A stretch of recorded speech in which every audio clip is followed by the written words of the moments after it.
Halo adik-adik, kembali lagi bersama Trik UMPTKIN, tempat di mana kamu akan menemukan informasi penting seputar dunia perkuliahan. Nah, sebelum nonton video ini, kamu wajib banget kerjakan tryout atau latihan soal UMPTKIN terlebih dahulu. Linknya ada di deskripsi ya.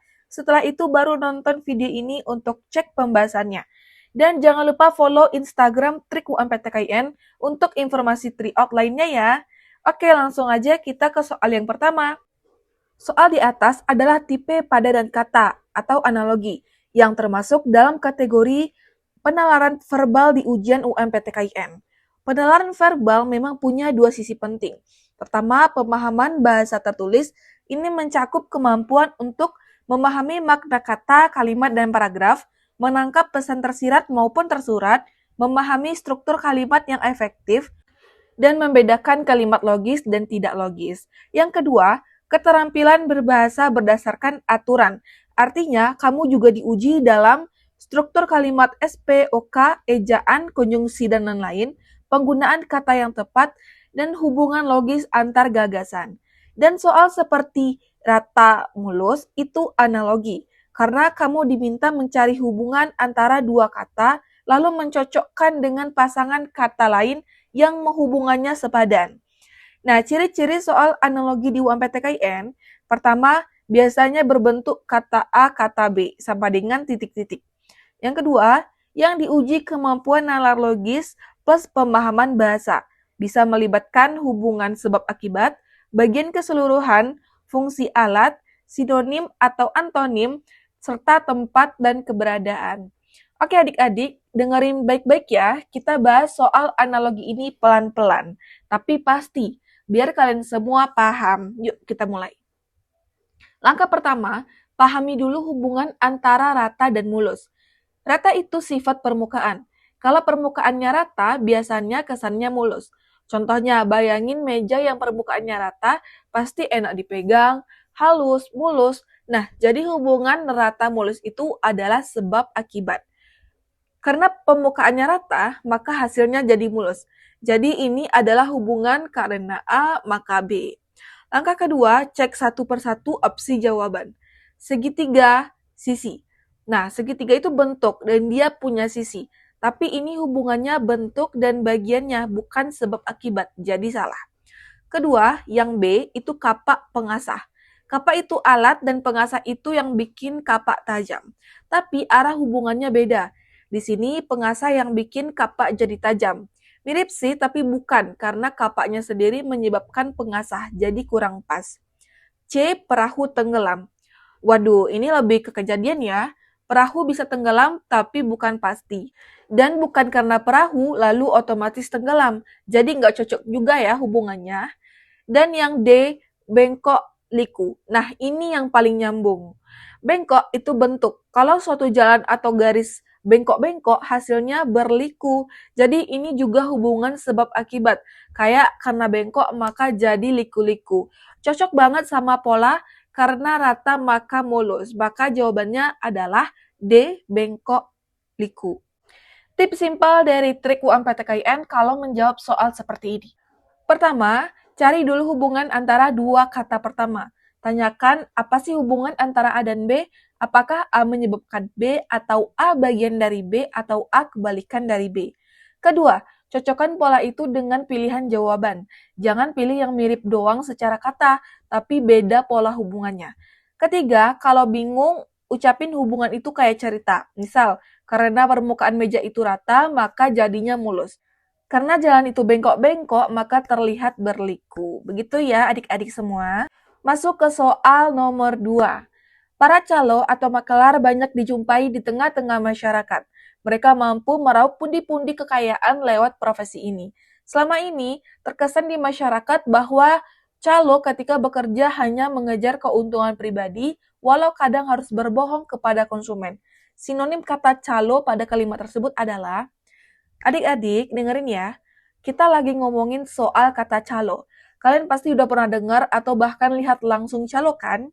Nah, di soal ini dibilang bahwa calo itu kerjaannya nyari untung buat diri sendiri.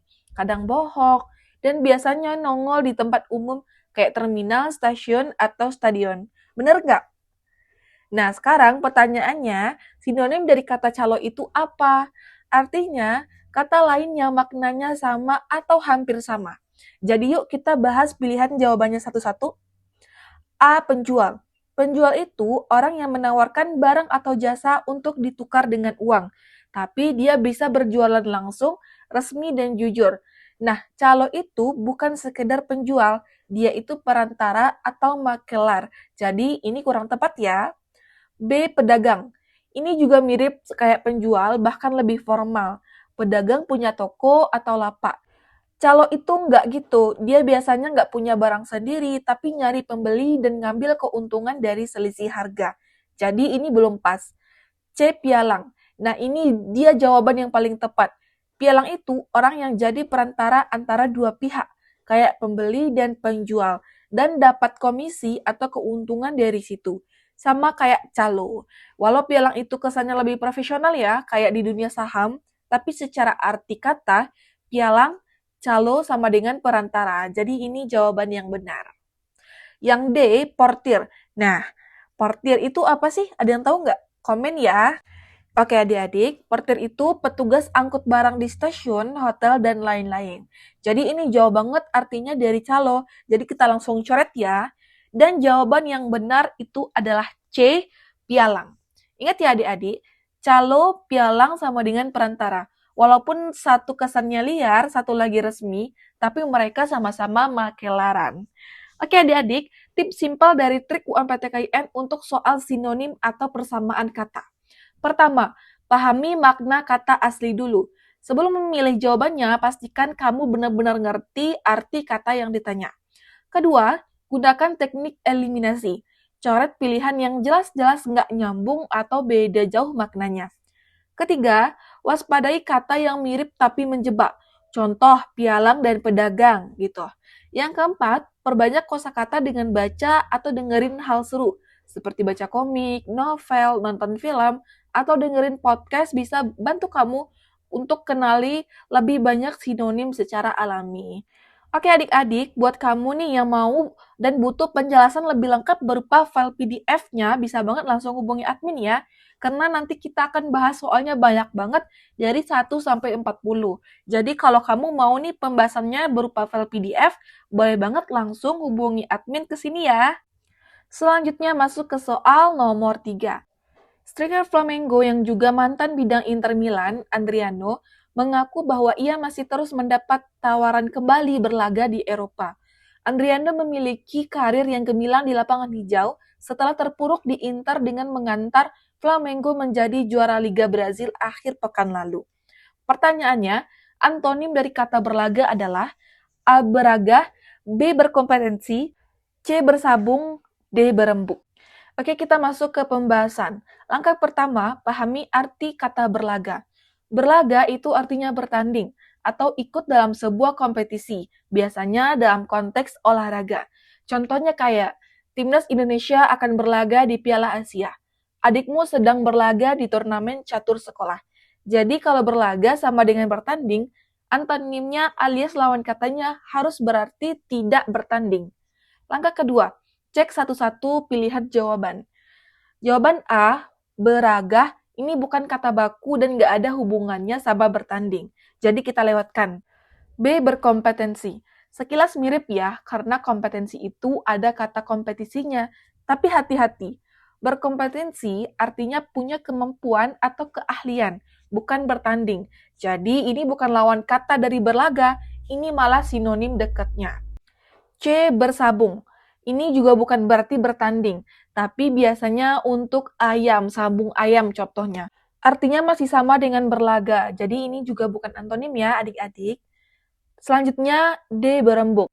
Nah, ini dia. Berembuk itu artinya berdiskusi, berunding, atau musyawarah. Yang jelas-jelas bukan bertanding. Kalau orang lagi berembuk, itu tandanya mereka lagi cari solusi, bukan saling adu kemampuan. Jadi, ini antonim yang tepat dari kata berlaga. Nah, jadi jawabannya adalah D, yaitu berembuk. Sebelum masuk ke soal berikutnya, buat adik-adik yang sedang berjuang untuk lolos UMPTKIN, aku merekomendasikan kamu untuk belajar pakai paket sukses UMPTKIN ini. Paket ini telah membantu meloloskan banyak camaba sejak 2021. Ada yang lolos ke kampus terbaik, jurusan terbaik, bahkan dari SMK juga ada yang lolos loh. Mereka bilang soal dan materinya banyak yang mirip pada saat ujian. Paket ini berbentuk aplikasi khusus yang langsung bisa dipelajari hari ini juga, detik ini juga dari HP dan laptop kalian masing-masing di rumah. Selain itu, paket ini juga udah lengkap banget ya fasilitasnya. Dari kumpulan materi lengkap, latihan soal dan pembahasan tuntas, teknik menjawab soal, simulasi UMPTKIN, prediksi soal UMPTKIN, kuis harian, serta berbagai fasilitas lainnya. Nah, paket ini cocok banget ya buat kalian yang waktu belajarnya udah mepet, dan buat kalian yang butuh paket ini, bisa banget langsung hubungi admin ke sini, atau bisa langsung check out di Shopee ya. Oke adik-adik, kita masuk ke soal berikutnya. Kita baca pelan-pelan ya teksnya terlebih dahulu. Sebentar lagi musim penghujan akan segera tiba. Sejumlah persiapan pun dilakukan pemerintah Provinsi DKI Jakarta untuk mengantisipasi masalah banjir yang kerap menjadi langganan kala musim penghujan datang. Selain melakukan normalisasi waduk, Pemprov DKI Jakarta mulai melakukan simulasi terkait penyaluran logistik kepada warga saat banjir. Pemprov DKI Jakarta mempelajari berdasarkan hasil evaluasi musibah banjir yang terjadi pada awal tahun sebelumnya. Nah, sekarang kita fokus ke kata simulasi. Apa sih maksudnya Pemprov melakukan simulasi penyaluran logistik? Coba bayangin, kalian jadi petugas bantuan, terus kalian pengen tahu gimana caranya nganter makanan atau air ke warga pas banjir supaya nggak terlambat. Nah, kalian latihan dulu pura-pura bagi-bagi logistik walaupun belum banjir. Tujuannya, biar pas banjir beneran kalian udah siap. Nah, itu dia yang disebut simulasi. Simulasi itu artinya memeragakan sesuatu seolah-olah sedang terjadi, padahal belum beneran terjadi. Ini kayak latihan atau uji coba, bukan sembarang coba-coba loh, tapi dengan skenario yang dibuat seolah-olah kejadian aslinya. Sekarang kita coba cek pilihan jawaban satu persatu. A. Mencoba. Bisa dibilang hampir mirip, tapi terlalu umum. Simulasi bukan cuma mencoba biasa. B. Menghitung. Ini nggak nyambung, karena simulasi bukan soal matematika. C. Memeragakan. Nah, ini dia. Pas banget. Dalam konteks paragraf, kata simulasi artinya memang memeragakan situasi darurat, seperti banjir, biar siap kalau beneran kejadian. Kalau D. Mengantisipasi. Ini tujuan dari simulasi, bukan makna katanya. Jadi ini bukan jawaban yang tepat ya adik-adik. Jadi jawaban yang tepat adalah C. Masuk ke soal nomor 5. Nah, di sini disajikan sebuah gambar dan kalian diminta untuk menentukan pola yang cocok untuk gambar selanjutnya. Nah, coba perhatikan dua jenis simbol yang terdapat pada soal, yaitu X dan 0. Simbol tersebut mengalami perubahan pada setiap gambar, yaitu gambar X yang berubah menjadi 0 pada baris pertama sampai baris ketiga, dan tidak hanya itu, gambar X juga berubah menjadi gambar 0 secara horizontal dari kanan ke kiri. Dapat terlihat hanya tersisa simbol 0 saja. Namun, karena seluruh gambar menjadi 0, maka aturan diulang lagi dengan mengubah simbol 0 menjadi simbol X. Jadi, simbol X yang pertama kali berubah menjadi simbol 0 adalah simbol yang terdapat di baris pertama dan kolom pertama. Jadi, jawaban yang tepat adalah B ya adik-adik. Oke adik-adik, buat kalian nih yang masih belum paham dan butuh tips lolos UMPTKIN, bisa banget kalian nonton video ini ya. Di sana sudah dijelaskan secara lengkap dan detail. Dan jika masih ada kendala atau pertanyaan, bisa hubungi admin ke sini ya. Sekian dulu penjelasan hari ini, sampai jumpa di video selanjutnya. Semangat terus ya belajarnya.